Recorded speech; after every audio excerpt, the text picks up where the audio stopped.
Materialism gets a bad press. There is an assumption that people who prioritize things are inherently selfish.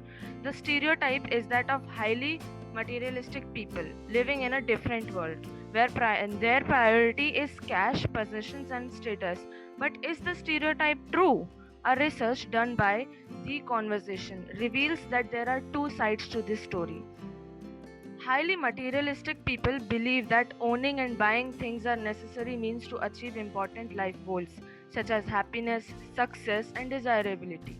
But other research shows that materialism is a natural part of being human and that people develop materialistic tendencies as an adaptive response to cope with situations that make them feel anxious, nervous, and insecure, such as a difficult family relationship or even the natural fear of death.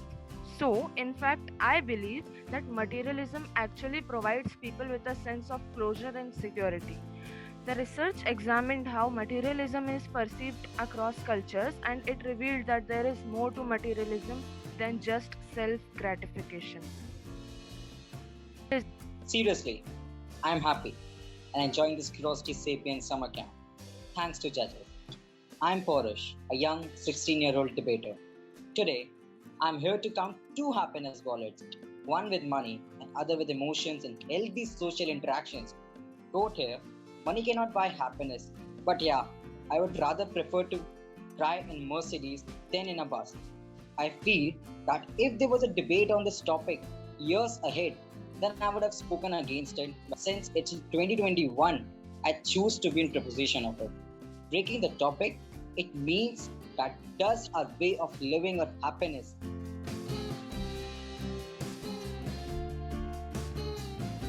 Ma'am, I want to answer his question. Good. Yeah. In nowadays scenario, how much money a person needs to be materialistic happiness varies. Happiness may depend on how much money is required to cover your own basic needs and what brings your joy personally. For one person, that might be season tickets to Yankees.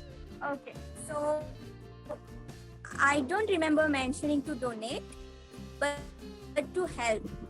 Help is not here. Again, you are thinking about materialistic things. Money isn't everything. We can help by sitting at home through social media, by giving the leads of the plasma who needs oxygen cylinders who are required now. Everything we can do at home through social media. And I haven't remember mentioning about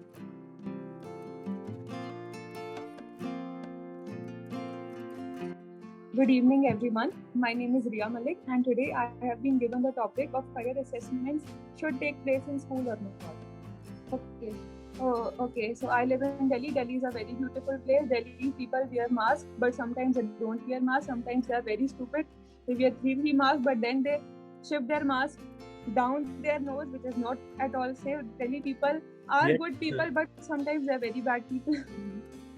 Tackle. Okay. So career assessment must take place in school. Through career assessment, students will get their fields, their career options. They will be let know that what is their talent and at what place they should go.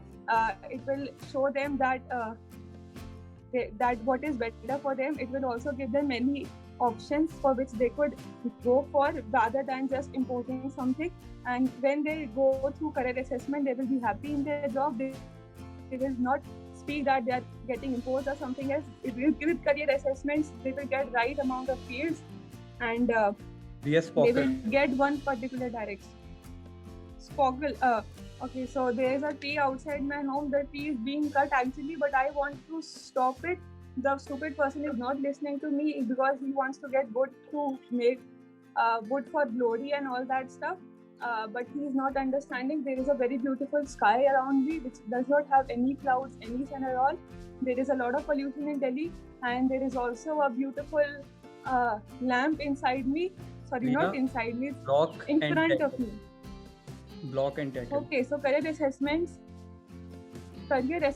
must take place, or they might not also take place, because career assessments in some school they are always very co-curricular. They always do many co-curricular activities through which students get to know that yes, they could. I want you to wave both your hands before your face once before you begin talk. Okay? Block. Okay. So juvenile courts are the children who are not yet adult, but they should be treated as adult. So in my opinion, they shouldn't be, because the thing is, juveniles can commit severe crimes as they are not over 18. There should be a proper sentence to be given to them. Juveniles are often termed as the least qualified ones in a room when it comes to take a Tackle. Mention your favorite food. Tackle. My favorite food is eating banana leaves. Yeah, that is. So juvenile has the most creative options in their life. As they are creative, they can come up with different ideas. They can come up with different ideas to for the society, for the well-being, but they are often not treated as adult, and that's why they are suppressed to not put what their adults say. Bark before you begin. So I have a small TV which my mother brought from her home. It's black and white, and it's a company of Onida. It's very interesting. It's a small one.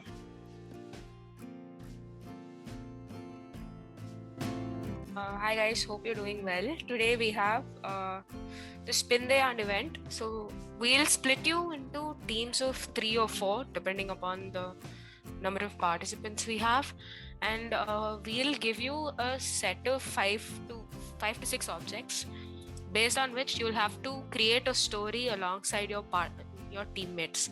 We'll send you into a breakout room and give you prep time of about 3 minutes. Then you will come back into the main room. The first speaker will talk for 1 minute. He will finish his narration. He or she will finish his narration. Then the second person is to continue from that, and third person is to conclude the story.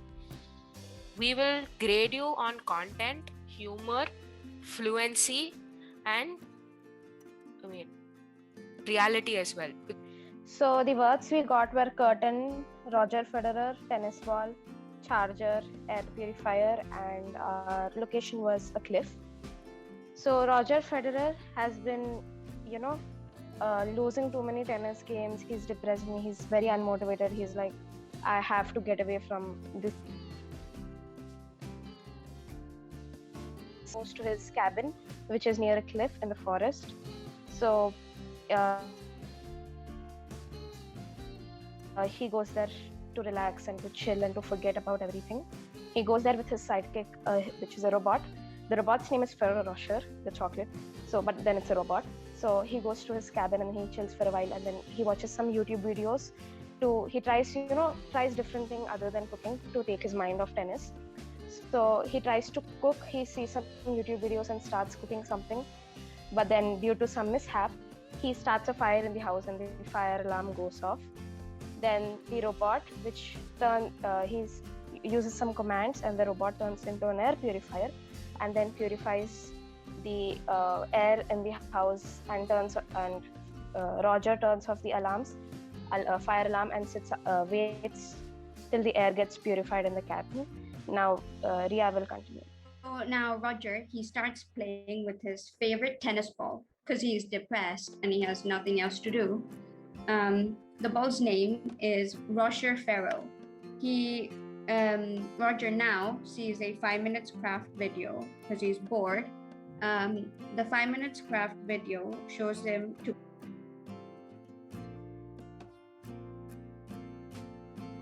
Hey guys, welcome.